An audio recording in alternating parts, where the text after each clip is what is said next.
수고 많으셨습니다. 다음은 마지막 발표입니다. 이무진 붐짜기자 시민들 상임 고문회 주민자치의 성숙 발전을 위한 핵심 개혁 과제 주제 발표가 있겠습니다.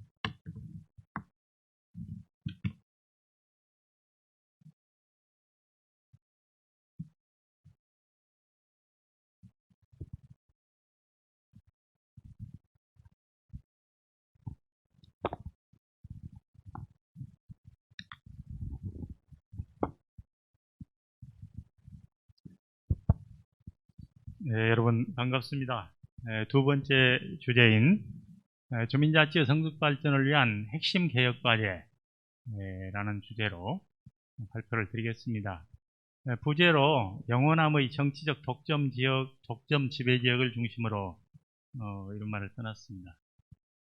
저는 이제 한 30여 년 동안 공무원으로서 이 광주 지역에서 주로 또 중앙정부에서 일을 했고, 최근에 한 10여 년 동안 정치권에서 일을 했고, 또 관선시대, 또 민선시대 구청장으로서 주민자치를 직접 현장에서 실행해 본 경험을 가지고 있습니다.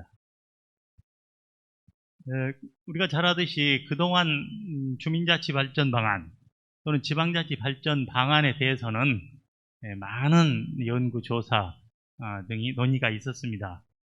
행정적 차원에서 많은 대책 개선안들이 이미 나와 있고 또 일부는 실행되고 있죠.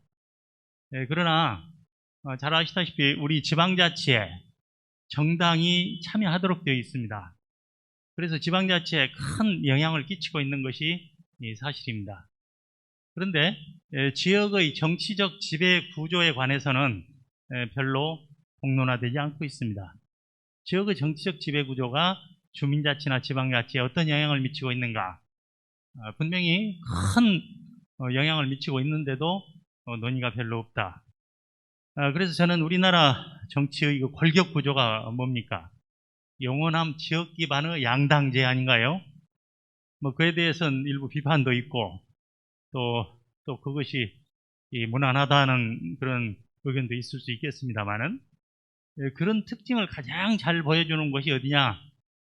광주 전남하고 대구 경북이라고 생각합니다. 그래서 이 정치적 지역 독점 지배 구조를 가지고 있는 이 양 지역의 지방자치나 주민자치에 주민자치를 잘하기 위해서 어떻게 해야 될 것인가 하는 문제를 이제 검토를 해봤던 것입니다. 제가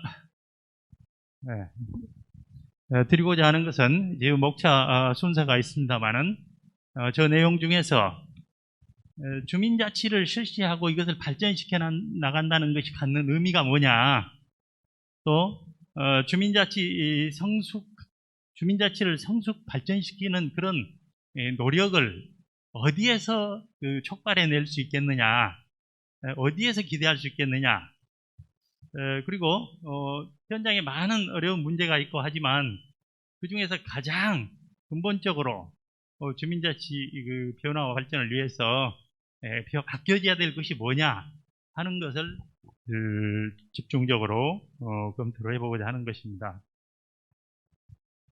가능하면 아까 앞에 두 분 전문가분께서 많이 좋은 말씀들 많이 해주셨기 때문에 중복되는 부분은 생략해 나가도록 하겠습니다.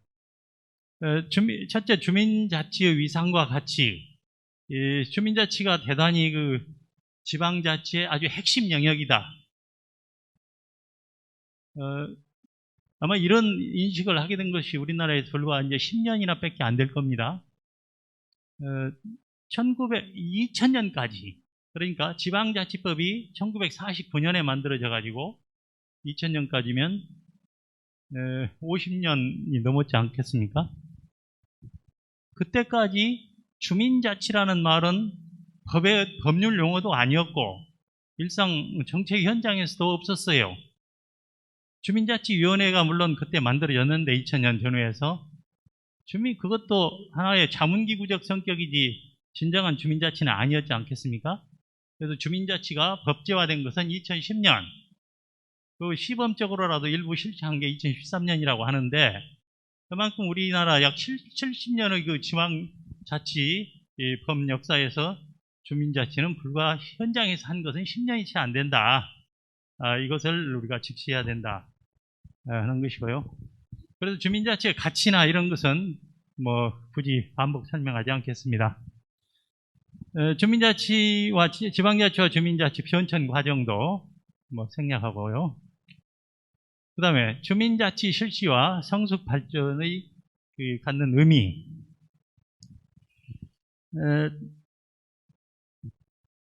우리나라에서, 어느 나라에서 이제 지방자치라고 하면, 지방자치가 정상적으로 된다고 하면, 권한이 배분이 돼야지요. 행정적 분권, 또 재정의 분권이 있어야 하지 않겠어요?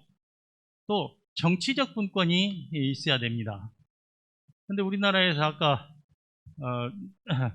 서순복 대표님께서도 말씀하셨지만, 뭐 행정적 분권 아직도 제대로 안 됐다.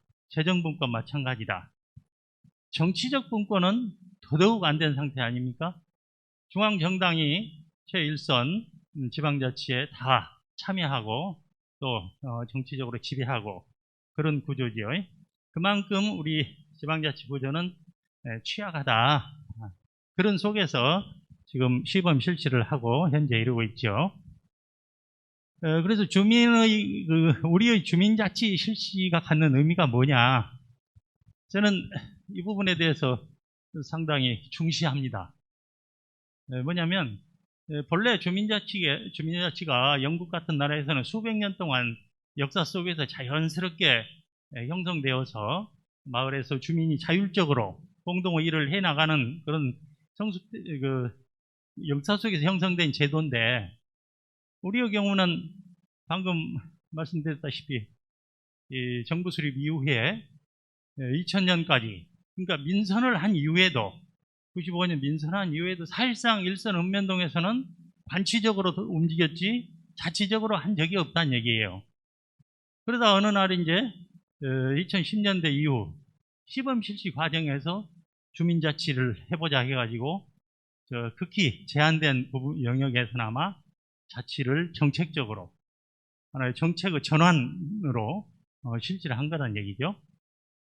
그래서 그때까지 우리의 그 마을에서 우리 주민들 사이에 흐르는 기본적인 분위기는 관과 민의 관치적 분위기 속에서 젖어 있고 익숙해 있고, 그런데 거기서 주민자치라는 새로운 방식과 새로운 일을 하게 됐다는 얘기죠. 그러니까 그 오랜 역사 속에서 형성된 그런 문화, 의식, 관행 이런 것들에 대한 어떤 변화를 자각하고 실제 변화를 실천하고 하기에는 많은 노력이 필요한 거다. 저는 그 말씀을 꼭 드리고 싶습니다.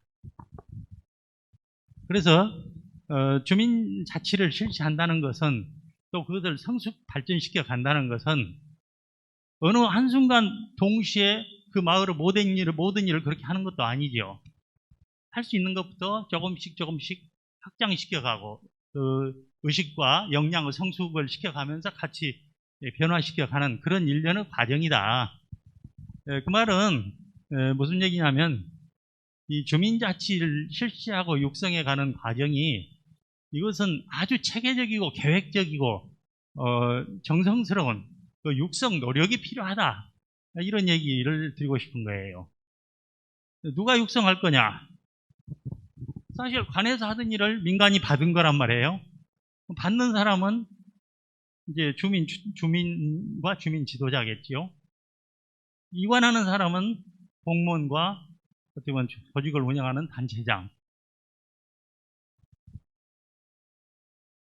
그런데 우리 그 민간의 그런 역량 수준으로 볼 때 주도적으로 그런 일을 변화를 이끌어가고 할 수 있는 상황이 아니죠. 그래서 결국은 행정에 의해서 계획적으로 육성해 나가는 과정이다. 저는 이렇게 보는데, 여기서 이제 오해가 혹시 생길지 몰라요.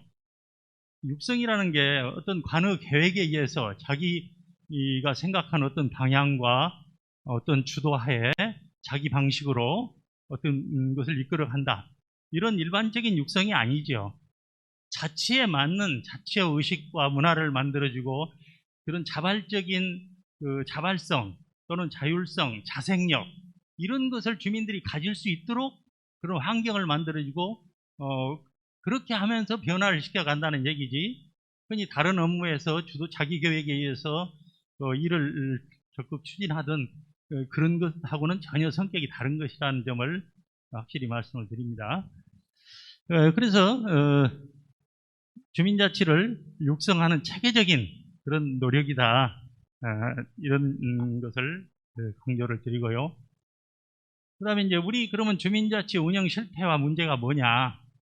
이 부분은 앞에서도 계속 다들 말씀하셨는데 크게 주민자치 체제의 구성 요소를 아까 관으로부터 업무를 인수받는 주민 지도자 또 업무를 민으로 점점 이관하는 하고 그 육성 과정에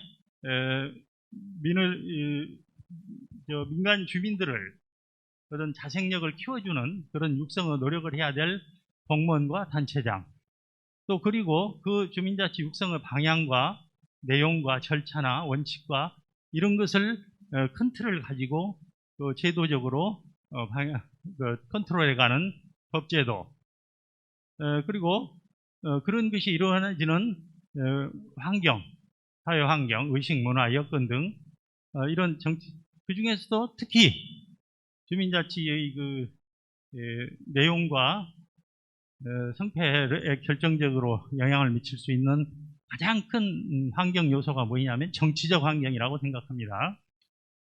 그러한 것들에 대해서 그런 변수들에 대해서 그동안 제시된 문제점들을 나열을 해봤으니까 참고하시기 바랍니다.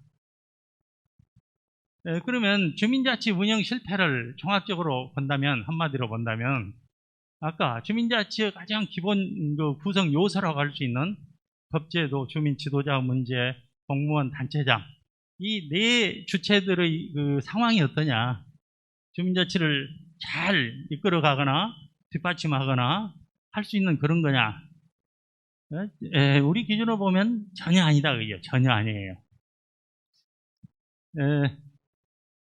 모두 그 환경이 매우 취약하기 그지없다. 그리고 그러면 정치적 환경 환경 요소 중에서 가장 큰 영향을 미친다는 정치적 환경은 어떤 상황이냐? 정치적 환경은 정치가 다시 말하면 지방자치를 정치적으로 지배함으로써 또 그럼으로써 선거직이 현재 단체장과 의원 이런 위치를 선거직이 차지함으로써 참 많은 문제를 이제 야기시키고 있죠. 그러니까 선거직이라는 그런 점과 또 선거직인 단체장이 이 주민자치를 어떻게 육성하거나 지원해야 될 것이냐 이에서 맞는 딜레마에 빠지게 되어 있어요. 선거직은 기본적으로 항상 자기의 정치 세력을 확대해 가려는 그런 욕구 속에 있지요. 그런데 마을 공동체의 주요한 사람들을 자기 정치 조직으로 편입을 시키려고 한다면 그게 어떻게 되겠습니까? 자치가 되겠습니까? 그런 그 이율배반적인 상황 속에 있기 때문에 그것뿐 아니고 우리나라 같이 지방선거 또 중앙선거 심지어는 농축 추격 수협 선거까지 매년 이런저런 선거가 마을에 휘몰아치고 있죠. 그 선거 때마다 자기가 주민들이 주체성을 가지고 마을의 진정한 주권자로서 역할을 하기에는 너무나 나약한 거이죠. 그 선거 다시 말하면 정치 과잉 상황 속에서 마을이 그때마다 분열 갈등을 가속화시키고 그런 게 현실 아니겠습니까? 그래서 또 거기다가 더해서 이제 아까 영호남 일부 지역은 정치적으로 권력이 독점 지배됨으로써 그런 정치적 부작용이 훨씬 강하게 나타나는 이제 그런 현실에 처해 있는 이 환경을 지적하지 않을 수가 없습니다. 그래서 우리 주민자치 운영 환경이나 또 각 주체들의 이 상황이 매우 열악하고 참 여기서 과연 주민자치의 성숙 발전을 기대할 수 있느냐? 참 기대하기 어려울 만큼 참 어디에서 돌파구를 찾아야 될지 모르겠다. 이런 입장인 것이죠. 네, 그런다면 이제 저는 주민자치를 육성해가는 그런 노력을 해야 될 어떤 단체장이나 공직자의 경우에 거기에 주민 지도자까지 남다른 사명감과 열정으로 이런 아주 어려운 상황을 돌파해 나가야 되는데 그럴 기대 가능성이 있느냐 하는 것을 앞으로 살펴보겠습니다. 지금 각 주민자치 주체들이 저는 제대로 노력을 하지 않고 있다 이렇게 보는 것은 지금 법제도 문제만 해도 뭐 주민자치 관련 법을 체계화해야 된다는 논의가 어제 오늘도 아니고 그런데 주민자치를 지금도 시범실시라는 이름으로 10년 가까이 그러고 있고 지방자치법에 지난번에 주민자치 규정을 다 통째로 빼버리는 것도 잘 아실 거이고 그러면 대체 입법을 한다더만 아직도 논의라는 이름으로 지체하고 있고요. 지도자 설문조사를 하면 항상 교육에 대한 요구가 나옵니다. 교육이 항상 좀 더 많이 해야 되고 충실해야 된다는 얘기들이 굉장히 많이 나와요. 그런데 우리 지역에서만 해도 주민 지도자들의 교육에 대한 정말 제대로 된 그 체계적인 교육을 지속적으로 하는 틀을 가지고 있느냐? 아니지 않습니까? 뭐 공무원 단체장 주민자치를 지원 육성하기 위한 어떤 일정한 그 방향이나 종합적인 마스터 플랜이 있느냐? 아까 주민자치를 제가 파괴적이란 말까지 썼는데 그런 경우가 분명히 있으니까요. 이 주민 자치를 정말 저해하고 경우에 따라서 이게 완전히 분열시키고 파괴하는 이런 정치 환경을 이대로 두고 볼 거냐? 언제까지 놔둘 거냐? 저는 이런 문제들이 이제 논의되어야 된다. 그런 생각입니다. 그래서 주민자치를 참 어려운 환경에 빠져 있는 주민자치 상황을 어디에서 가능성을 찾을 것이냐. 아무리 상황이 어렵다 해도 주민자치에 관련된 주체들, 아까 주민 지도자랄지 공무원이랄지 단체장 이런 직접 당사자들이 문제를 풀어야 되지 않겠습니까? 그런데 주민 지도자는 여러 가지 제가 자료에 분석을 해봤습니다. 주민 지도자가 과연 이런 어려운 상황을 주체적으로 돌파해서 정말 주민자치를 잘 이끌어 갈 수 있겠느냐? 제 자료에 참고하십시오만은 기대하기가 매우 어렵습니다. 그러면 공무원이 그렇게 할 수 있겠느냐? 공무원이 단체장의 입장이나 지휘를 안 받을 수가 없지 않겠어요? 그래도 이것이 가능한 주체는 누구냐? 단체장이다, 그죠? 단체장. 여기서 이제 한 가지 좀 오해를 불식시키기 위해서 말씀드릴 것은 지금 우리나라 주민자치에 많은 그 성공 사례, 모범 사례들이 있어요.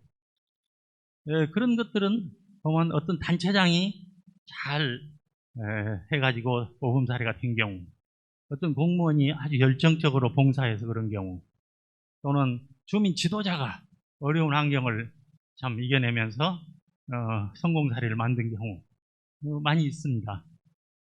그런데 사실 우리 전국의 읍면동이 약 3,500여 개 될 겁니다. 그 많은 읍면동에서 주민자치 박람회에서 약 한 60, 70개, 60, 70읍면동에 모범 사례를 선정하고 그러는데 잘한 데가 계속 잘하고 그 외에는 좀 관심 없는 데는 또 그냥 그런 것이 있는 줄도 모르는 이런 경우가 많지요. 그래서 전국적인 상황으로 보면 우리 주민자치가 계속 잘 가고 있다.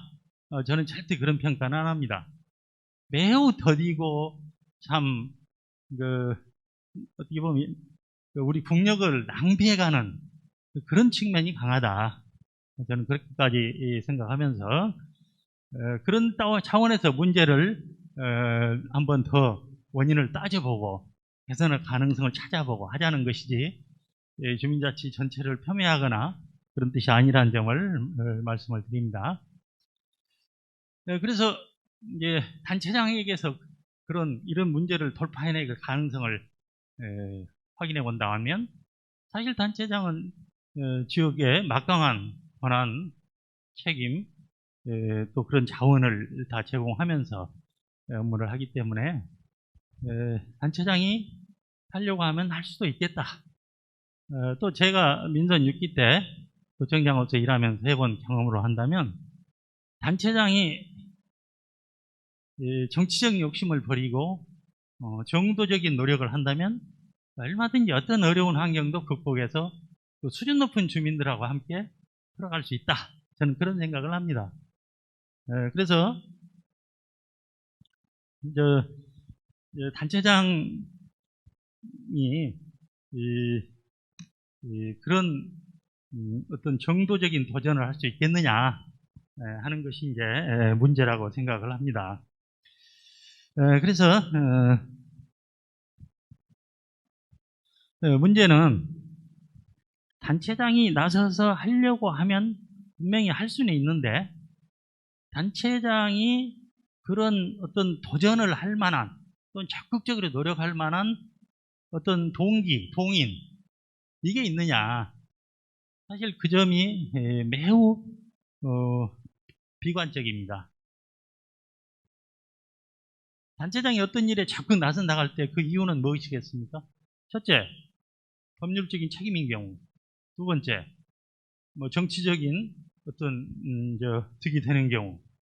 여러 가지 따져볼 수 있는데 실제 이 주민자치가 법에 의해서 반드시 하라는 것도 아니고 또 정치적으로 이익이 된다고 보기도 어렵고 또 그 자체도 매우 어려운 일반 업무하고 다른 매우 어려운 지도 육성 과정이라고 저는 생각합니다.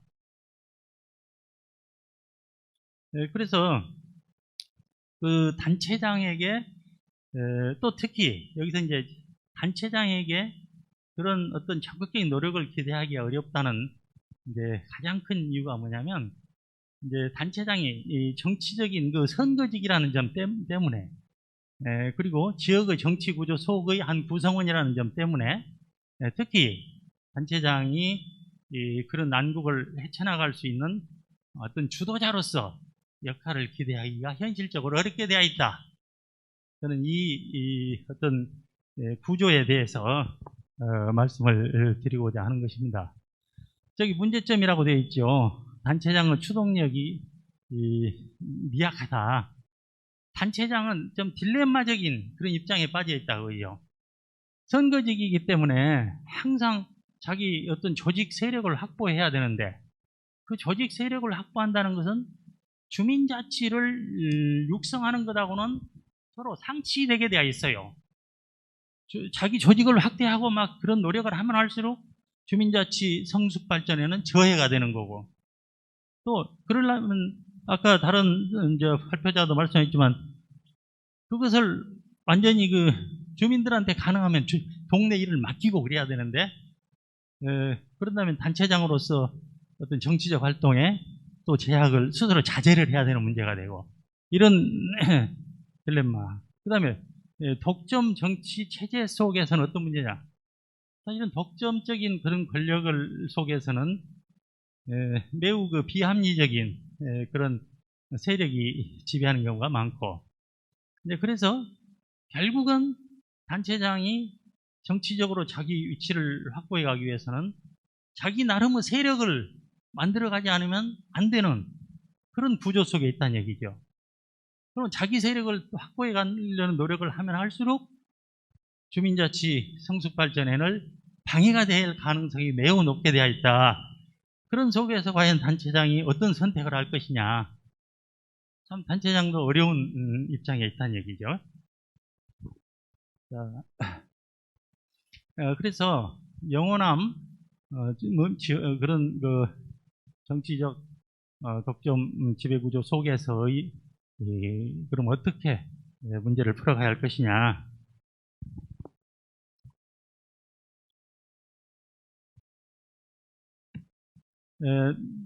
정치적인 독점이 이루어지는 그런 지역사회는 특징이 비판 기능이 약화된달지, 비합리적 세력이 더 영향력을 확대해 간달지, 능력이나 성과보다도 정치 세력 확보가 더 중요해진달지, 아마 이런 문제들이 일단은 그런 형태로 사회가 변화되어 간다는 것은 아마 잘 제가 설명 안 드려도 될 테고요. 그렇기 때문에 그러한 어떤 사회 변화가 주민자치에 어떤 영향을 미치느냐. 기초단체장이 주민자치를 아주 적극적으로 육성해 나가는 그러기에 주민단체장으로서 매우 그 어려움에 빠져 있게 된다. 그리고 그래서 그리고 또 이제 아까 그 정치적 환경이 정치 과잉 환경이랄지 뭐 또 잦은 선거 등의 문제랄지 또 어떤 단일 정당에 의해서 모든 문제가 또 지배됨으로써 그 안에서 어떤 다양한 논의 자체가 어려운 환경이랄지 뭐 여러 가지 문제들이 있죠. 그래서 지금 마을 공동체는 또 상당한 지역이 정치 세력에 휘둘려 가지고 또 다른 작은 정치판과 같이 피폐해지는 그런 지역도 분명히 있습니다.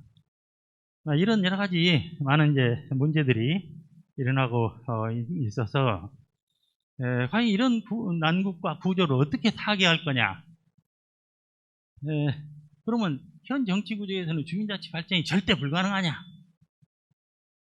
이러면 가능하다. 이러면 첫째, 물론 하위 수준에서 좋은 지도자나 공무원이 어떤 노력을 해서 작은 성공 사례를 만들고 그걸 확산시키고 이런 건 어느 정도 가능하지요.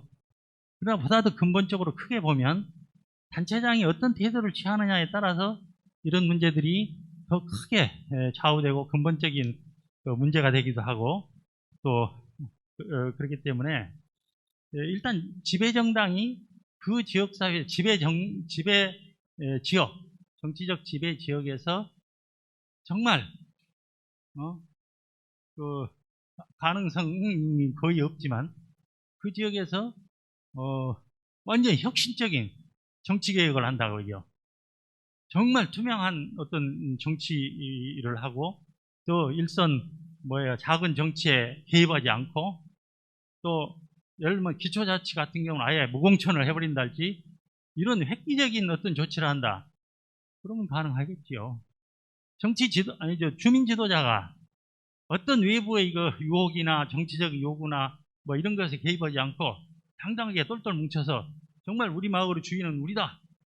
어떤 정치에 흔들리지 않는다 하면서 힘을 모아서 요구하고 어떨 때는 투쟁도 해가면서 주민자치를 이끌어간다. 가능하지요.